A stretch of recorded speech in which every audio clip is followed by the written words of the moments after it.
नमस्कार दोस्तों, स्वागत है आप सभी का एक बार फिर से अड्डा एमसीक्यू जीके में। दोस्तों, प्रयोगशाला सहायक भूगोल विषय का आज हमारे दोस्तों सम्मिलित चैप्टर है। ये हमारे 58 और 59 यानी 58वां और 59वां। इससे पहले हम हमारे 57 चैप्टर कंप्लीट कर चुके हैं। प्लेलिस्ट मिलेगी आपको इस चैनल पर लैब असिस्टेंट जियोग्राफी नाम से, उसमें जाकर इन आप चैप्टर को देख सकते हैं। अब दोस्तों ये सम्मिलित चैप्टर है क्योंकि जो आपके 59वां चैप्टर है पोषणीय विकास, जो आपके आधुनिक दृष्टिकोण है, ये वाला जो चैप्टर है दोस्तों, इसमें से दोस्तों कम प्रश्न बनने की संभावना है, इसीलिए इसको ही इस चैप्टर को इसके साथ में ही ले लिया गया है। तो शुरू करने से पहले अगर आपने इस चैनल को सब्सक्राइब नहीं किया तो इस चैनल को सब्सक्राइब कर लें, पास में स्थित बेल आइकन को दबाएं ताकि समय समय पर आपको वीडियो अपलोड होने पर नोटिफिकेशन मिलते रहें। तो बिना देरी के दोस्तों शुरू करते हैं हमारे पहले प्रश्न के साथ। आज का पहला प्रश्न है दोस्तों कि भारत के किस राज्यों में सर्वप्रथम रोजगार गारंटी कार्यक्रम चलाया गया। तो दोस्तों भारत के महाराष्ट्र राज्य में, कहाँ पर, महाराष्ट्र राज्य में सर्वप्रथम रोजगार गारंटी कार्यक्रम ये चलाया गया। ऑप्शन ब इस प्रश्न का सही उत्तर है। चलते हैं अगले प्रश्न की ओर। अगला है दोस्तों दूसरा प्रश्न कि स्वर्ण जयंती ग्राम स्वरोजगार योजना के संबंध में कौन से कथन सत्य है। तो इनमें जो कथन दे रखे हैं आपके, इसका उद्देश्य ग्रामीण क्षेत्रों में भारी संख्या में लघु उद्योगों की स्थापना करना। इस योजना में लक्षित समूह ग्रामीण क्षेत्रों के बीपीएल परिवार है। इसका जो लक्षित समूह है वो कौन से परिवार है, बिलो पोवर्टी लाइन वाले परिवार इसका लक्षित ये समूह इस योजना के अंतर्गत। और इस योजना में दी जाने वाली धनराशि केंद्र एवं राज्य सरकारों का अनुपात आपके 75-25 के अनुपात में विभाजित है। तो द ऑप्शन इस प्रश्न का सही उत्तर है, यानी कि ये सभी जो कथन है ये आपके सही है। तो दोस्तों आपको इस प्रश्न को कौन सा कथन सही नहीं है इससे संबंधित भी आपको पूछा जा सकता है। तो ये अगर आपको याद होंगे तो जो कथन सही नहीं होगा वो आप आसानी से पहचान पाओगे। तो इनमें से जो आपके दे रखे हैं वो आपके सभी क्या है, सही है। तो द ऑप्शन इस प्रश्न का सही उत्तर होगा। चलते हैं अगले प्रश्न की ओर। अगला है दोस्तों हमारे तीसरा प्रश्न कि भारत में गरीबी निवारण कार्यक्रमों के क्रियान्वयन का मूल्यांकन निम्न में से किसके द्वारा किया जाता है। तो दोस्तों भारत में अगर गरीबी निवारण कार्यक्रमों की बात करें तो ये कार्यक्रम दोस्तों आप सरकार द्वारा जो आयोजित होते हैं, आपने ये सुने होंगे दोस्तों। ये आपके जैसे आवास योजना है या फिर उज्ज्वला योजना है या फिर पेंशन स्कीम है या फिर जनधन योजना है या फिर जो खाद्य सुरक्षा अधिनियम ये वाली योजना है और जो मातृत्व वंदना योजना है दोस्तों, ये सभी ऐसी जो कार्यक्रम ये चलाए जा रहे हैं आपके भारत सरकार द्वारा। इसके क्रियान्वयन का मूल्यांकन दोस्तों किसके द्वारा किया जाता है, ये किया जाता है दोस्तों वित्त मंत्रालय द्वारा। किसके द्वारा, वित्त मंत्रालय द्वारा। तो ऑप्शन स इस प्रश्न का सही उत्तर होगा। चलते हैं अगले प्रश्न की ओर। अगला है दोस्तों चौथा प्रश्न कि राष्ट्रीय ग्रामीण रोजगार गारंटी योजना का शुभारंभ हुआ। तो दोस्तों राष्ट्रीय रोजगार गारंटी योजना का शुभारंभ कब हुआ, ये हुआ दोस्तों 2 फरवरी 2006 को। कब हुआ, 2 फरवरी 2006 को। और इसे अधिनियमित किया गया दोस्तों आपके 7 सितंबर को।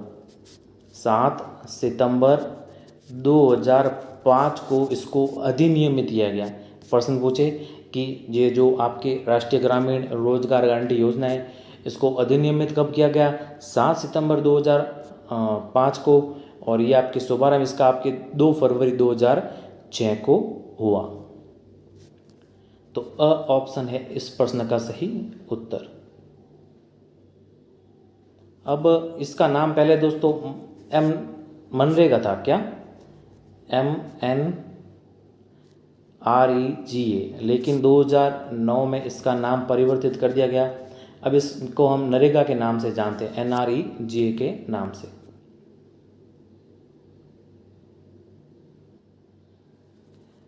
तो इस प्रश्न का सही उत्तर हमारा क्या है दोस्तों, ऑप्शन अ है इस प्रश्न का सही उत्तर।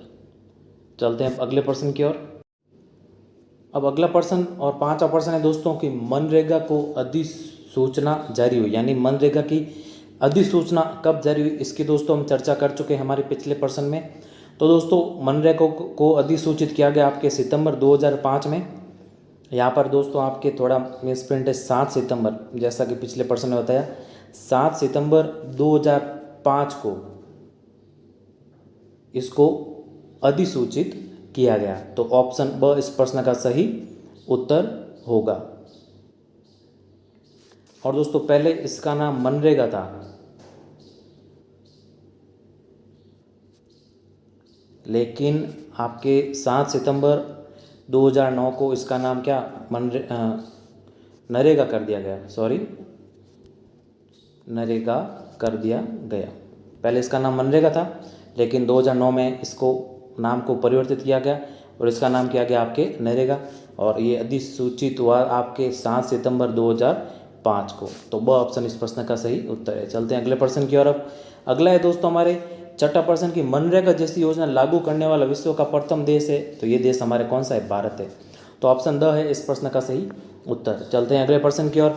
अगला है दोस्तों कि निम्न में से जो मनरेगा के प्रावधान में शामिल नहीं है बताइए। तो जो मनरेगा के दोस्तों जो प्रावधान है उसमें शामिल कौन सा नहीं है, उसकी हमें पहचान करने में से। तो रोजगार की मांग की तारीख से 15 दिन के भीतर रोजगार उपलब्ध कराना आवश्यक है, तो ये तो दोस्तों आपके शामिल है मनरेगा के प्रावधान के अंतर्गत। दूसरा है आपकी योजना के क्रियान्वयन में ठेकेदारी की प्रथा प्रतिबंधित है, ये भी दोस्तों सही है। और तीसरा है आपकी आधुनिक मशीनरी के प्रयोग को प्राथमिकता, ये आपके गलत हो जाएगा। आधुनिक मशीनरी कहाँ इसमें उपयोग होती है।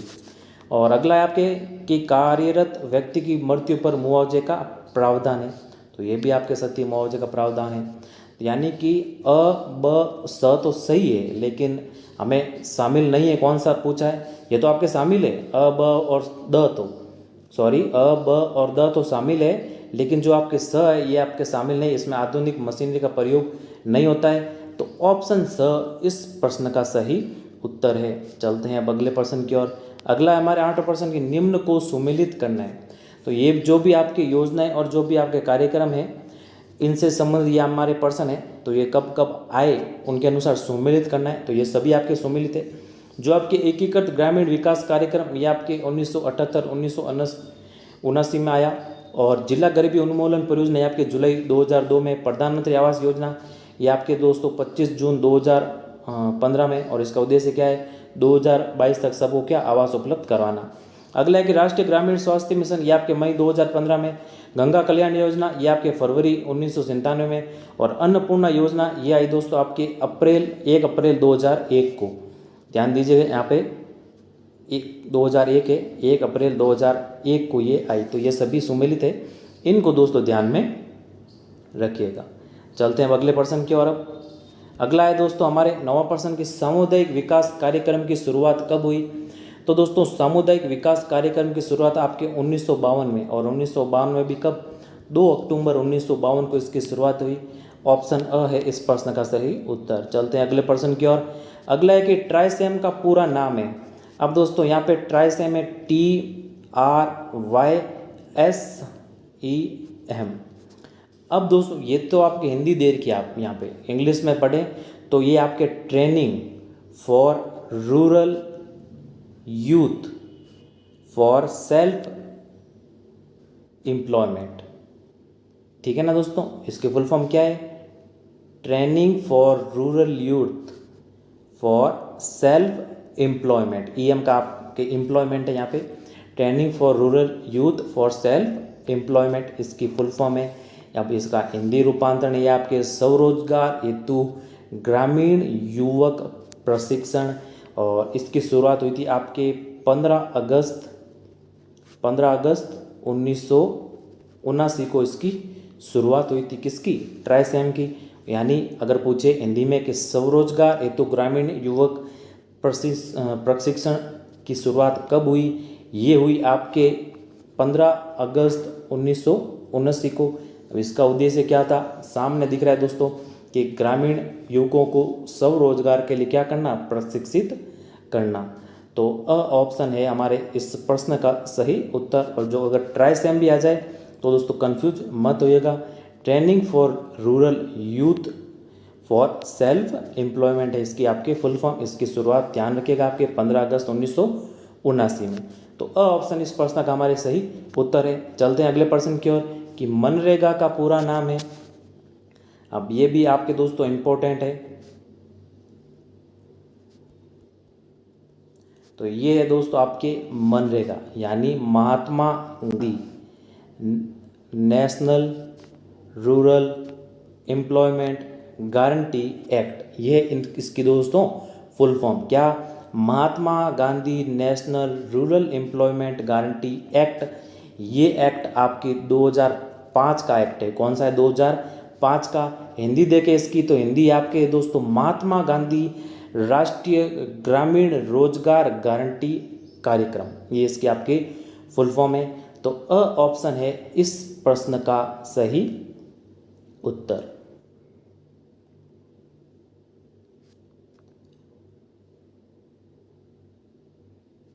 चलते हैं अगले प्रश्न की ओर। अगला है दोस्तों हमारे 12 प्रश्न कि आईआरडीपी का पूरा नाम है। अब दोस्तों IRDP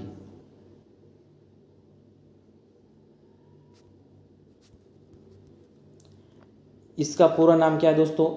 integrated rural development programme. क्या इसके फुल फॉर्म है? इंटीग्रेटेड रूरल डेवलपमेंट प्रोग्राम आपकी इसकी फुल फॉर्म है।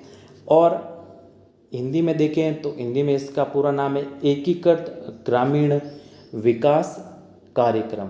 क्या है? एकीकृत ग्रामीण विकास कार्यक्रम है इसकी आपके फुल फॉर्म। और ये आई थी आपके 1978-79 में। कब आई? 1978-1979 में। अब इसका कार्य क्या था? अब इसका कार्य था इस कार्यक्रम में उन परिवारों को शामिल करना। किन परिवारों को? उन परिवारों को शामिल करना जिनकी वार्षिक आय कितनी है? 3500 से कम है। 3500 से जिनकी आय कम है, उन परिवारों को इस कार्यक्रम में क्या करना? शामिल करना था। इसका उद्देश्य, इसका संचालन होता था दोस्तों आपके डीआरडीए द्वारा इसका संचालन होता था। किसके द्वारा इसका संचालन होता था? ये होता था डीआरडीए। अब डीआरडीए क्या है?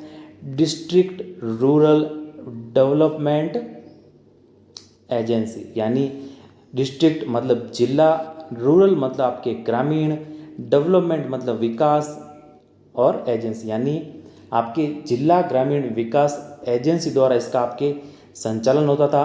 और इसका उद्देश्य क्या था? इस कार्यक्रम में उन परिवारों को शामिल करना जिनकी वार्षिक आय 3500 रुपये यानी 3500 रुपये से कम है। और ये आपके कार्यक्रम 1978-79 में आया। तो ऑप्शन इस प्रश्न का सही उत्तर है आईआरडीपी। ध्यान दीजिएगा, आईआरडीपी एक बार और बता देता हूँ दोस्तों, integrated rural development programme. IRDP है ना, इंटीग्रेटेड रूरल डेवलपमेंट प्रोग्राम यानी एकीकृत ग्रामीण विकास कार्यक्रम, इसकी फुल फॉर्म है आपके। ऑप्शन इस प्रश्न का सही उत्तर है। चलते हैं अब अगले प्रश्न की ओर। अगला है कि लॉर्ड बॉयड के अनुसार, किसके अनुसार? लॉर्ड बॉयड के अनुसार कितनी कैलोरी प्रति व्यक्ति प्रतिदिन से कम उपयोग करने वाला व्यक्ति गरीब है? ये किसके अनुसार है? लॉर्ड बॉयड के अनुसार। तो इनके अनुसार जो व्यक्ति प्रतिदिन कितनी 300 कैलोरी से कम उपभोग करता है तो वो व्यक्ति गरीब की श्रेणी में आएगा। तो अ ऑप्शन है इस प्रश्न का सही उत्तर। चलते हैं अगले प्रश्न की ओर। अब अगला है 14 प्रश्न की प्रधानमंत्री जन धन योजना प्रारंभ हुई। अब दोस्तों प्रधानमंत्री जन धन योजना प्रारंभ कब हुई?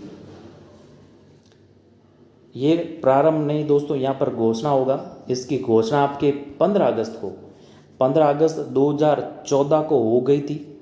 लेकिन इसका शुभारंभ, इसका दोस्तों शुभारंभ की बात करें तो शुभारंभ दोस्तों आपके 28 अगस्त, ध्यान दीजिएगा 28 अगस्त 2014 को इसका शुभारंभ आपके प्रधानमंत्री हमारे महोदय श्रीमान नरेंद्र मोदी जी द्वारा इसका शुभारंभ किया गया। लेकिन दोस्तों इसकी घोषणा, ध्यान रखिएगा यहाँ पर प्रारंभ या फिर घोषणा कह सकते हैं। यहाँ पर इसकी घोषणा आपके 15 अगस्त 2014 को हो गई थी। लेकिन इसका शुभारंभ दोस्तों आपके 28 अगस्त 2014 को हुआ था।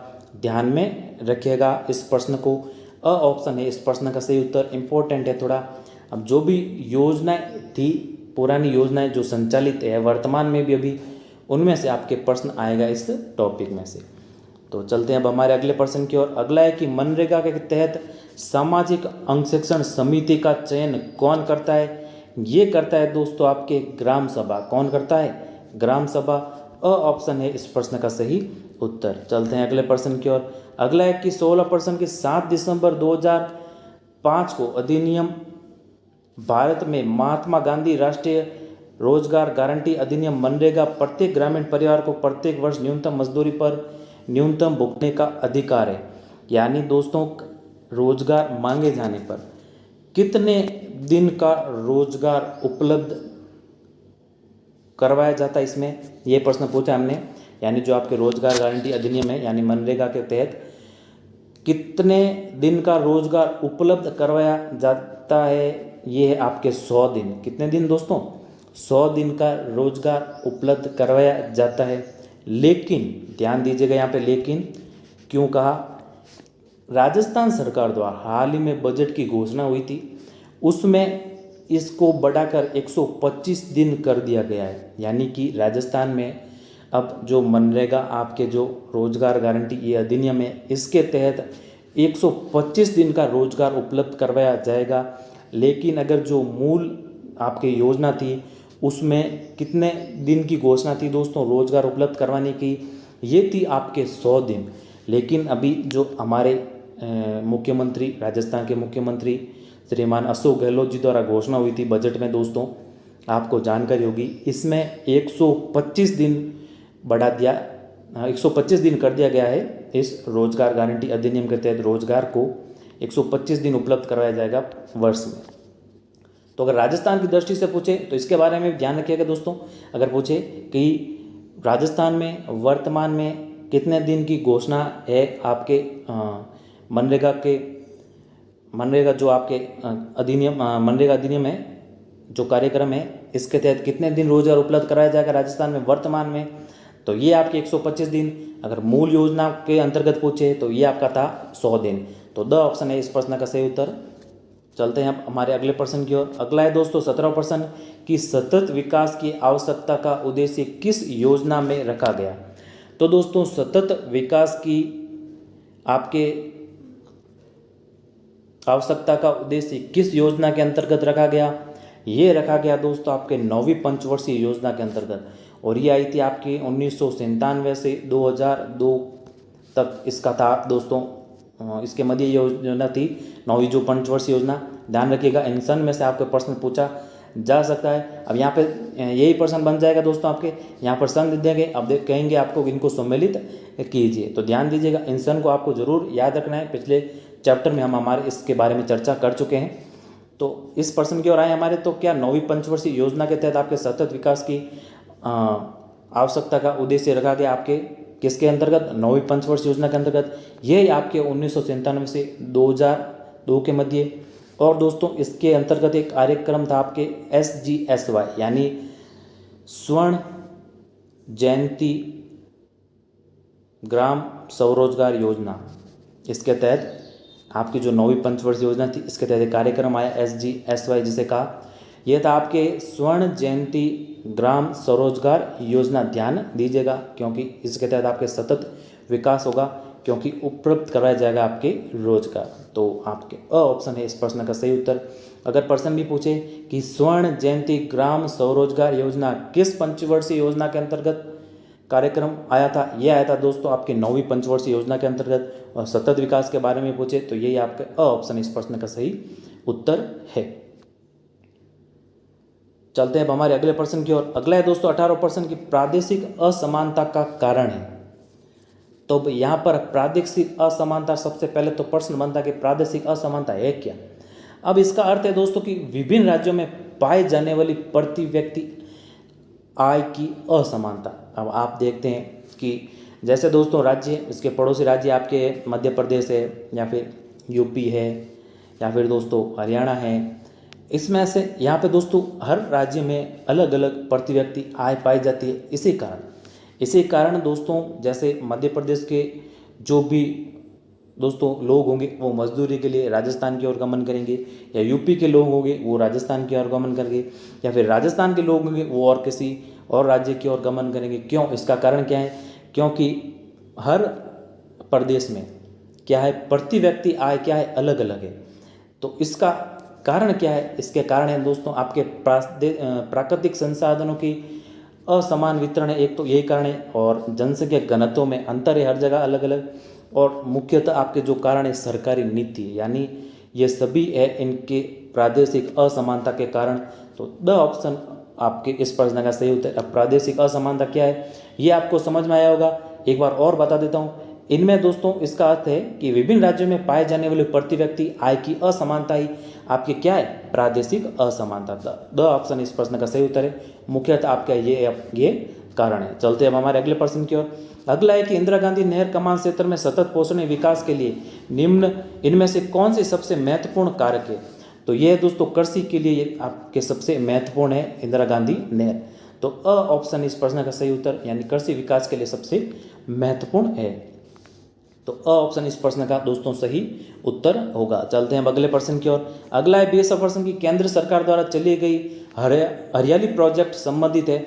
अब दोस्तों केंद्र सरकार द्वारा चलाई गई हरियाली प्रोजेक्ट का संबंध किससे है दोस्तों?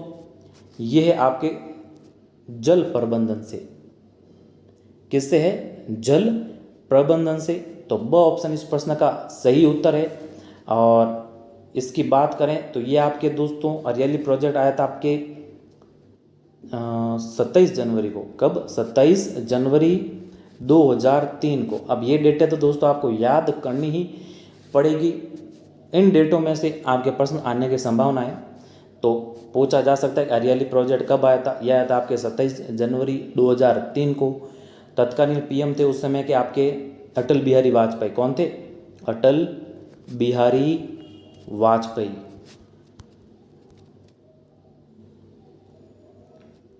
उस समय के तत्कालीन पीएम थे, और इसका संबंध था दोस्तों जल प्रबंधन से, यानी जल संरक्षण से। तो ब ऑप्शन है इस प्रश्न का सही उत्तर। चलते हैं हमारे अगले प्रश्न की ओर। अगला है कि सतत पोषणीय विकास के दृष्टिकोण है। तो इनमें से आपके सतत पोषणीय विकास के दृष्टिकोण है आपके पर्यावरणीय दृष्टिकोण और आर्थिक दृष्टिकोण, उपयुक्त दोनों। ऑप्शन स इस प्रश्न का सही उत्तर है। चलते हैं अब अगले प्रश्न की ओर। अगला है 22वां प्रश्न कि भरमौर जनजातीय क्षेत्र भारत के किस प्रांत में स्थित है? तो भरमौर जनजातीय क्षेत्र है आपके हिमाचल प्रदेश में। कहाँ पर? हिमाचल प्रदेश में। ब ऑप्शन है इसका सही उत्तर। चलते हैं अगले 23वें प्रश्न की ओर। अगला है 23वां प्रश्न की प्रादेशिक नियोजन का संबंध है। तो दोस्तों प्रादेशिक नियोजन का संबंध किससे है? ये आपके क्षेत्र विशेष के विकास के उपागम से। किससे? क्षेत्र विशेष के विकास के उपागम से प्रादेशिक नियोजन का संबंध। तो स ऑप्शन है इस प्रश्न का सही उत्तर। अगले प्रश्न की ओर चलते हैं। अगला है कि इंदिरा गांधी नहर को पहले किस नाम से जाना जाता था? तो इसको जाना जाता था आपके राजस्थान नहर के नाम से। और जो भी हमारे नहर परियोजना है जो और सिंचाई परियोजना है उसकी दोस्तों हम चर्चा करने वाले हैं। हमारे जो चैप्टर है, अगला चैप्टर इसी में है दोस्तों, हमारे सिलेबस के अकॉर्डिंग है। इसके हम चर्चा करेंगे जो भी हमारी योजना है। तो द ऑप्शन इस प्रश्न का सही उत्तर, यानी इंदिरा गांधी नहर को पहले किस नाम से जाना जाता था? ये जाना जाता था आपके राजस्थान नहर के नाम से। तो द ऑप्शन है इस प्रश्न का सही उत्तर। चलते अगले प्रश्न की ओर। अगला प्रश्न और इम्पोर्टेंट प्रश्न दोस्तों कि एक ऐसा विकास जिसमें भविष्य में आने वाली पीढ़ियों की आवश्यकता पूर्ति को प्रभावित किया बिना वर्तमान पीढ़ी द्वारा अपनी आवश्यकताओं की पूर्ति की जाए। तो सतत पोषणीय विकास की ये परिभाषा दी गई। तो ये आपके जो सतत पोषणीय विकास की परिभाषा है ये आपके ब्रटलैंड आयोग द्वारा दी गई। तो अ ऑप्शन है इस प्रश्न का सही उत्तर। ये सतत आपके पोषणीय विकास की परिभाषा है, तो पूछा जा सकता है दोस्तों, ध्यान में रखिएगा। तो धन्यवाद दोस्तों, ये थे आपके महत्वपूर्ण 25 प्रश्न 58 और 59 चैप्टर से। उम्मीद है कि वीडियो पसंद आया होगा। अगर वीडियो पसंद आए तो इसको लाइक कर दें, शेयर कर दें अपने दोस्तों के साथ, और इस चैनल पर नए हैं और अभी तक सब्सक्राइब नहीं किया है तो दोस्तों इस चैनल को सब्सक्राइब करें। मिलते हैं नए चैप्टर में, तब तक के लिए जय हिंद, वंदे मातरम।